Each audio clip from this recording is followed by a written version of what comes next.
This segment brought to you by Kansas Wheat. Learn more at rediscoverwheat.org. Kansas producers about the outlook there in Washington? Sure. You know, the trade front has been a very interesting one recently.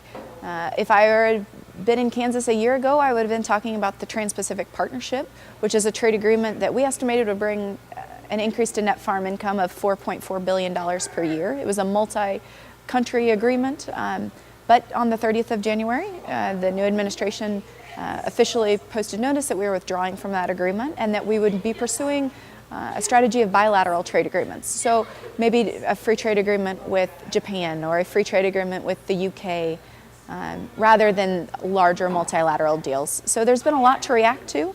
The administration has made clear that they intend to have good agreements, that those standards will apply for agreements going forward, and they'll also look back at agreements that we've already signed to try to see if they're achieving all of the goals that they had in mind.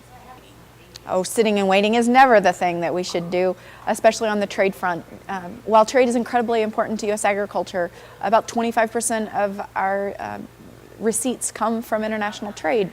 But in the larger sense, ag exports only make up 7 to 10% of all U.S. exports. So it's incredibly important to us, but in a larger sense, we're a fairly small piece of that pie. So we need to make sure that our legislators, our senators know how important trade is, and that while we're certainly supportive of making sure trade agreements are good for all of the U.S. economy, we certainly don't want to be traded off against those other industries because trade's been good for us. I think a good example of that is NAFTA. There's been discussion that maybe a renegotiation of NAFTA would be a good idea.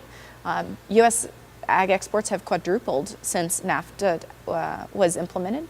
So that's one of those examples of trade being really good for agriculture and that agreement having been good for agriculture, but maybe other segments of the economy feeling less comfortable with the agreement. So if we are in a situation where we renegotiate that agreement, we want to make sure that agriculture isn't any worse off than it was before that renegotiation occurred. Please go to Kansas Farm Bureau's website, to American Farm Bureau's website. We're very conscious of keeping information up to date. Reach out to your senators and tell them that it's important so that we can start talking about trade going forward and not just looking back.